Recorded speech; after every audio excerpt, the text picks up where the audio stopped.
Bom dia, irmãos. Vamos fazer uma devocional.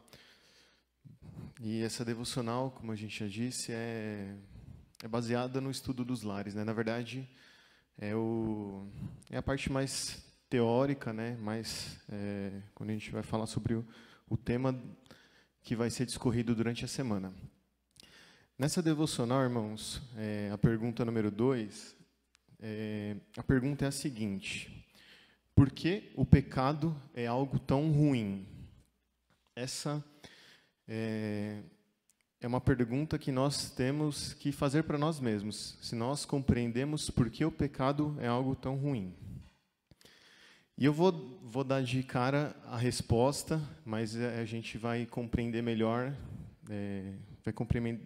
durante o andamento. O pecado é algo ruim por causa que Deus é santo, por causa da santidade de Deus. Se Deus não fosse santo, o pecado não seria um problema como ele é. O texto de Romanos 3, 23... Romanos 3, 23.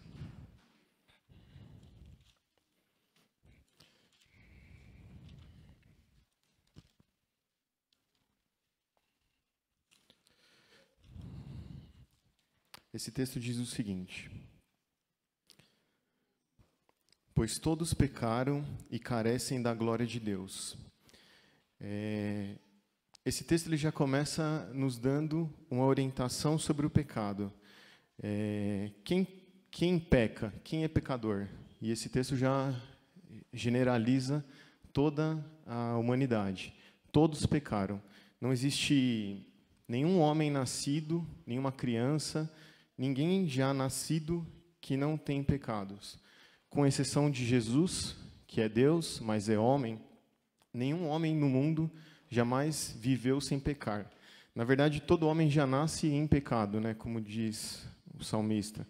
E então, esse é um problema geral, é um problema generalizado, não existe exceções. E em nosso tempo, essa questão do pecado ela não parece ser um problema muito sério.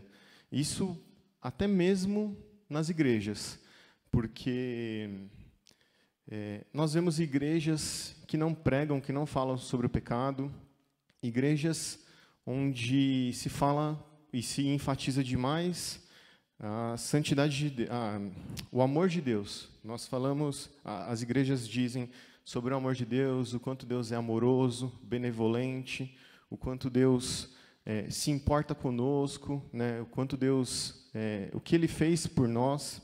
E tudo isso é real. Deus realmente é amor, é benevolente, e Ele enviou seu Filho para nos salvar, para morrer em nosso lugar. Mas esse não é o único atributo de Deus, a única característica de Deus. E nós não podemos negligenciar de que Deus é santo. E o pecado, em si, ele é uma quebra da lei de Deus. O pecado é, de forma bem simples, quebrar a lei de Deus. Deus manda que nós não mintamos. Quando eu minto, eu estou quebrando a lei de Deus. Então, qualquer coisa que vá contrária aos mandamentos de Deus são pecados. Eles estão quebrando a lei de Deus. Mas por que o pecado é algo tão ruim? A gente já conhece tudo isso. A gente já sabe que todos nós pecamos. Nós sabemos que muitas igrejas por aí não falam sobre o pecado. Mas por quê? Por que ele é algo tão ruim? E eu vou ler o texto de Salmos 11, 5. Não precisa abrir, irmão, só para agilizar o tempo. Salmo 11, versículo 5.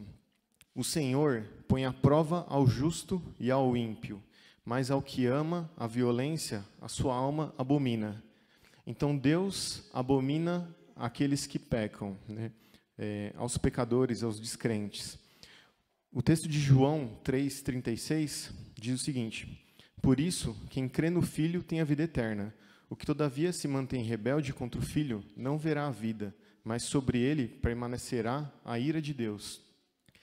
Então, se por um lado, todo mundo conhece, né, o texto de João 3,16, porque Deus amou o mundo de tal maneira, E esse é um texto que é não só conhecido por cristãos, mas eu já vi até não cristãos falando sobre esse tema, sobre esse texto, esse versículo, porque provavelmente é o mais conhecido, um dos mais conhecidos na Bíblia, e fala sobre o amor de Deus. Mas no mesmo capítulo nós vemos falar sobre Deus se irar contra o pecado. Por que o pecado é algo tão ruim? O pecado, ele é mau por causa, uma das causas é porque ele é cometido contra Deus, mais especificamente pela grandeza de contra quem ele é cometido. Deus, ele é o rei de todo o universo. Deus é o criador de todas as coisas. Deus é santo. Isaías 6, versículo 3, diz que Deus é santo, santo e santo. Essas repetições no hebraico enfatizam algo, né? Eles não... hoje, se a gente quer enfatizar algo num texto, a gente põe negrito, põe itálico, põe aspas, põe alguma coisa. Eles não faziam isso, eles repetiam. Dizer que Deus é santo é porque dizer que Deus é santo, escrever 3 vezes, é uma ênfase muito grande à santidade de Deus. E nós não vemos isso nem sobre o amor de Deus. Nós não achamos nenhum texto bíblico onde o atributo de Deus, o amor, se repete 3 vezes. Esse é o único atributo de Deus que nós vemos dessa forma escrito. Quando nós pecamos, nós não pecamos contra um rei de uma nação, contra um governante, ou contra qualquer coisa criada, contra qualquer criatura. Nós pecamos contra o Criador. E se isso, não sei, parece estranho, a gente pode pensar, e eu acho que quanto mais exemplos, mais prático, mais real vai se tornar nas nossas mentes. Se a gente pensar o que trouxe o pecado no mundo, o que fez, qual foi a entrada do pecado no mundo? Foi o pecado de Adão e Eva. E se a gente pensar que um único pecado no mundo, que foi o de Adão e Eva, trouxe a desgraça ao mundo, trouxe a morte, trouxe o pecado, transformou o mundo no que ele é hoje, a gente vê que o quanto o pecado é algo ruim. Um único pecado transformou o mundo no que é hoje. Um mundo onde há morte, onde as pessoas morrem, e morrer não só fisicamente, mas elas morrem e vão para o inferno.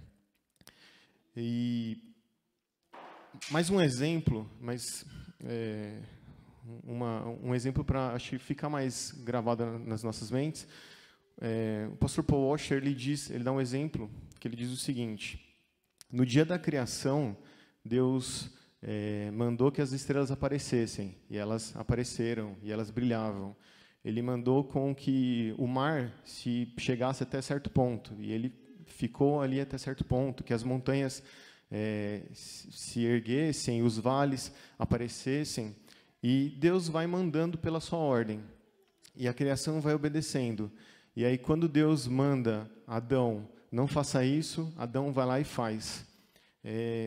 Isso eu acho que começa a nos mostrar o quanto o pecado é mau e o quanto essa essência pecaminosa do homem é má, porque ela vai ela fere o Deus que é o Criador de todas as coisas. E o pecado, ele não é um problema só porque ele é cometido contra um Deus grande, mas ele fere a santidade de Deus. Por isso que Deus abomina o pecado. A santidade de Deus, Deus ser santo, quer dizer que Deus ele é separado, que ele é transcendente à sua criação. Nós, como criaturas de Deus, somos totalmente distintos de Deus. Deus não pode ser comparado de nenhuma forma. É difícil nós internalizarmos ou pensarmos de forma prática isso, porque é algo difícil de entender. A transcendência, Deus ser diferente, ser separado. É algo difícil de ficar claro em nossas mentes, de visualizarmos. Mas a gente pode imaginar de que Deus ele é puro moralmente, então ele é perfeitamente puro moral. não pode haver pecado em Deus. Deus não peca, Deus a ninguém tenta. E eu acho que vocês já ouviram ou se perguntaram, é uma pergunta comum, falar assim, Deus pode fazer todas as coisas. Então, se Deus pode fazer todas as coisas, Ele pode mentir?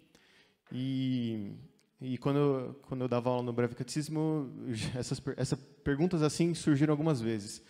E o que a gente tem que pensar? Deus, Ele tem poder para fazer qualquer coisa. Não há limitações em Deus, em questão ao seu poder. Mas Deus não pode fazer nada que vá contra a sua essência. Se Deus ele é puro, Ele não pode mentir, Ele não pode pecar, Ele não pode errar. Então, essa não é uma questão de limitação de poder, mas é uma questão de ir contra a essência de Deus. É tipo aquela pergunta que também vocês já devem ter ouvido. Se Deus tem poder para fazer tudo, Deus pode criar uma pedra tão grande que Ele não consiga carregar? Pergunta que normalmente um ateu faz a você. São perguntas ilógicas. Deus não pode fazer algo que contradiga quem Ele é. Então, Deus, Ele é santo, Ele não pode pecar. Não existe a possibilidade de Deus pecar. E isso é bom, porque se existisse a mínima possibilidade de Deus pecar, ou se Deus pudesse pecar nem que fosse minimamente, o nosso mundo seria como as histórias gregas, dos deuses gregos, que um deus trai o outro mata o irmão do outro, e aquela guerra e aquele mundo caótico, né? Então, é bom nós compreendermos que o nosso Deus, Ele é santo. E Deus fala, na Bíblia fala que, sobre a criação de Deus, o quanto a criação de Deus é esplêndida, o quanto ela é perfeita, bela, e mesmo os anjos, provavelmente os seres mais belos, a parte mais excelsa da criação, mesmo os anjos não podem se achegar, se parecer com Deus ou ser comparados de alguma forma com Deus. O mais belo anjo não passa de se comparar a Deus como um verme ou algo insignificante. E qualquer coisa que eu diga, ou que nós leiamos, estudamos, não vai ser o suficiente para enfatizar o quanto Deus é santo.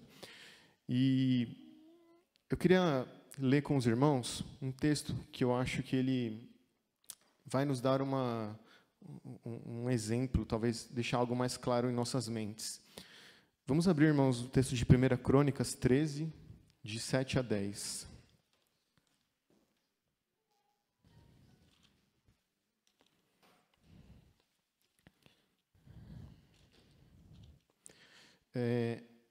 É legal, é interessante nós termos em mente que sempre que Deus aparece, quando nós pensamos no Antigo Testamento, quando Deus de alguma forma aparece, aquele homem ou homens que estão próximo de alguma forma de ver a Deus, como eles tremem, como eles entram em pânico por ver Deus, por ver a santidade de Deus.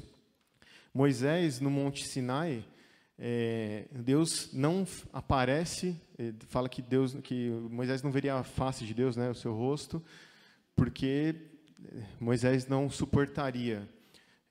Moisés, na sarça ardente, Deus fala para ele não pisar ali, porque é terra santa. Tudo isso são demonstrações de quanto Deus é santo. Depois que Moisés desce do Sinai, ele usa um véu para que o povo não visse o seu rosto totalmente, porque Moisés, o seu rosto transparecia, vislumbrava a santidade de Deus. Então, os irmãos devem pensar outros exemplos de quando alguém via Deus ou algo de Deus, o espanto, o temor que acontecia. O texto de 1 Crônicas 13, de 7 a 10, diz o seguinte: Puseram a arca de Deus num carro novo e a levaram da casa de Abinadab, e Uzá e Aiô guiavam o carro. Davi e todo Israel alegravam-se perante Deus, com todo o seu empenho, em cânticos, com harpas, com alaúdes, com tambores, com símbolos e com trombetas. Quando chegaram à eira de Quirom, estendeu Uzá a mão, a arca, para segurar, porque os bois tropeçaram. Então a ira do Senhor se acendeu contra Uzá e o feriu, por ter estendido a mão à arca, e morreu ali perante Deus. Esse texto, ele pode parecer estranho, né? Eles estavam carregando, Davi estava fazendo o transporte da arca, e a gente tem que entender que a arca era, como, entre outras coisas, uma representação de Deus, de que Deus estava ali presente no povo, com o povo, junto ao povo. E eles estavam carregando a arca, e a arca, os bois tropeçaram ali, e a arca parecia que ia cair, e Uzá foi segurar a arca, e ele morreu. Foi isso que aconteceu. Do nada, ele morreu. E se nós não entendermos quem nós somos e quem Deus é, isso não vai fazer sentido mesmo. Eu vou ler, para finalizar, irmãos, um pequeno trecho de um texto do R.C. Sproul, que ele fala sobre a santidade de Deus. Ele fala o seguinte: Uzá era provavelmente um coatita. Ele conhecia exatamente seus deveres. Sabia que tocar a arca era uma ofensa capital. A nenhum coatita, em nenhuma circunstância, era permitido tocar a arca, nem sequer olhá-la. Ela foi construída com argolas de ouro, através das quais longas varas eram inseridas, para que ficasse claro que a arca mesmo não deveria ser tocada. Mesmo assim, Uzá tocou na arca, para impedi-la de cair no chão. Um ato de santo heroísmo? Não foi isso. Foi um ato de arrogância, um pecado de presunção. Uzá assumiu que sua mão fosse menos poluída do que a terra, mas não eram o chão ou a lama que profanariam a arca, e sim o toque de um homem. A terra é obediente, ela segue as leis da natureza que Deus estabeleceu. O chão não é poluído. Deus não queria que seu santo trono fosse tocado por aquilo que estava em rebelião contra ele, aquilo que trouxe toda a criação à ruína pela sua revolta impiedosa. Há uma razão pela qual nos ofendemos na verdade. Nos iramos com histórias como essa. Essas coisas nos embrulham o estômago, porque não compreendemos 4 conceitos bíblicos de importância vital: santidade, justiça, pecado e graça. Sproul está falando o seguinte: Uzá achava que seria um problema a arca cair no chão, na lama, na terra, e isso sujaria a arca. Mas a criação de Deus não é o problema. A criação de Deus não é detentora de pecado. Ela sofre com o pecado no mundo. Mas o homem é quem peca. O homem é quem possui pecado. O homem teve a sua imagem e semelhança de Deus distorcida. Então, por isso, a terra, a lama, o barro, o que fosse, não seria um problema, não seria algo que profanaria a arca. Mas um pecador tocar em algo santo, no que representava Deus ali, esse sim seria um problema. E o texto de Provérbios 9:10 diz que o temor do Senhor é o princípio da sabedoria e o conhecimento do santo é prudência. Nós devemos entender essas coisas. Nós devemos, a igreja deve falar isso, a igreja deve pregar isso, os membros devem compreender isso, os membros das igrejas, os crentes. Porque se nós não compreendemos o Deus que nós servimos, esse Deus pode parecer muito mais como um avô que, apesar de ser uma autoridade, mas a gente acha que é mais esperto, vai lá e burla, né, alguma coisa, e bate nas costas dele e engana ele. E Deus não é assim. Deus ele é perfeito, Deus ele é santo. Isso deve mudar as nossas vidas. Esse conhecimento de tais verdades deve